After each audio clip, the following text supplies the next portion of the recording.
And of course, the fascinating that we see it now at the moment is the intense propaganda on all our channels in Britain and Western Europe that Putin is some kind of monster, and the Russian Federation is exactly the same as the Soviet Union. And we all need to just be aware, because when he's finished with Ukraine, he's coming for Poland, he's coming for Romania. As a trained geopolitical military strategist, LCDS, and I'm also a military historian, published military historian, this is complete and utter and total bollocks. But 99 people out of 100 believe it, and they get the Daily Express. Now, I've devoted my life to this kind of subject, but the man who's read today's Daily Express thinks he's my equal. He really does, bless him. And a piece only today in the Daily Telegraph. Now, I remember when John Keegan and Claire Hollingworth were the defence correspondents of the Daily Telegraph. They were giants in their field. John Keegan was a lecturer at Sandhurst, my old alma mater. So these people were really great. We've got Con Collin, who is the defence correspondent of the Daily Telegraph, who I believe is part of the Operation Mockingbird. It's impossible to believe the article he wrote today or yesterday wasn't written by the CIA. It's impossible to believe that it wasn't. It's that we must arm, we need to rearm, we need to increase our armaments, because Putin's coming for us next when he's finished with the Ukraine. And this has been pumped into people now for 3 years. And they believe it because Tony Benn, of course, you will have seen the clip of Tony Benn. He said, if you want to control people, you have to keep them ignorant and fearful. And what they do now is they keep us ignorant by closing down a free press, and fearful. If it's not COVID, it's Putin. If it's not Putin, it'll be something else. You have to have a bogeyman. You have to frighten people into compliance.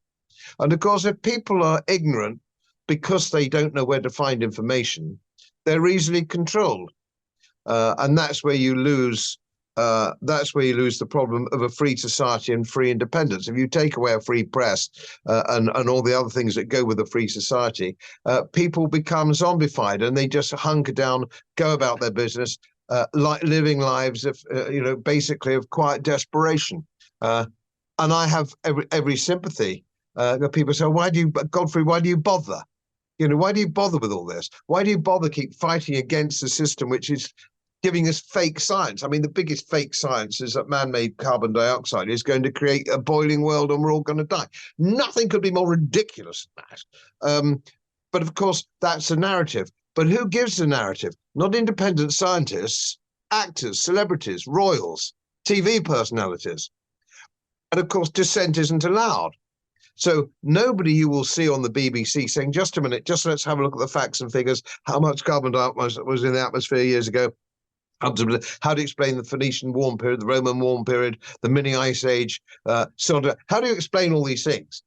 So you can have a debate, but you won't find people like Professor Ian Plimer, for example, or even the Nobel the Nobel Prize winner who said it's rubbish.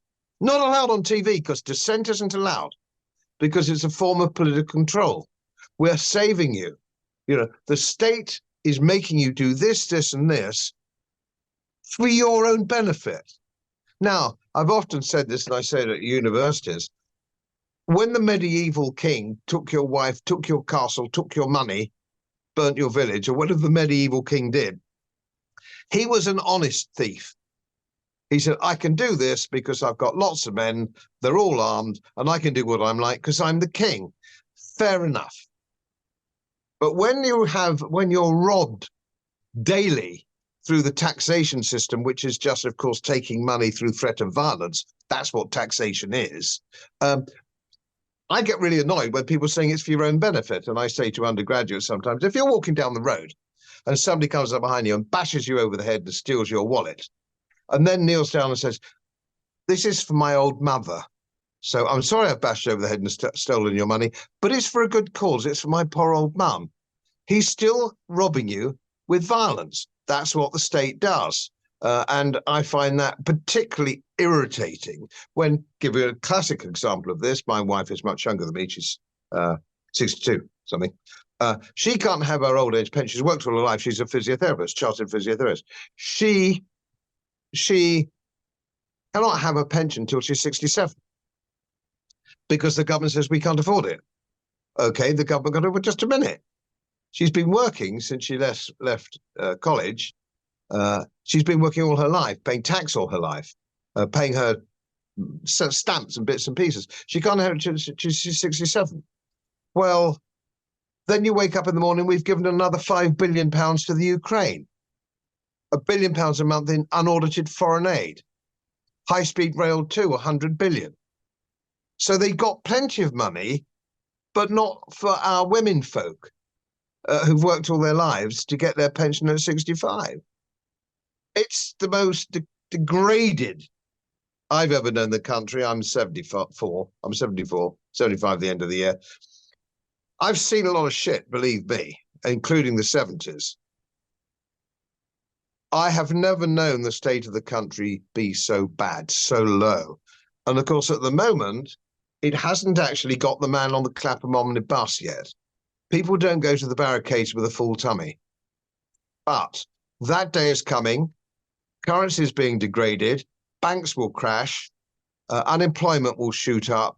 We will go into recession, if not a depression. And then people will say, where did all the money go? Where's all this tax that I've paid? Every year, ordinary working Joes, not people in the public sector protected, ordinary working Joes, the brickie, the cabbie, the barman, the ordinary people getting about their business are going to go, just a minute, where did it all go? There's nothing left for me. But we've got illegal immigrants in 4-star hotels. What is it for me? What am I getting? They're going to say. So things could get very nasty. We'll see. As most of you know, my work is very heavily independently research-based, and I get my information from all over the world. It would help if you press the subscribe button and the little bell next to it, because the more subscribers I have, the more likely it is that international independent research institutes will share their material with me. It's most helpful, and then of course I'll automatically share it with you. So, surprise, won't cost you anything. Thank you very much.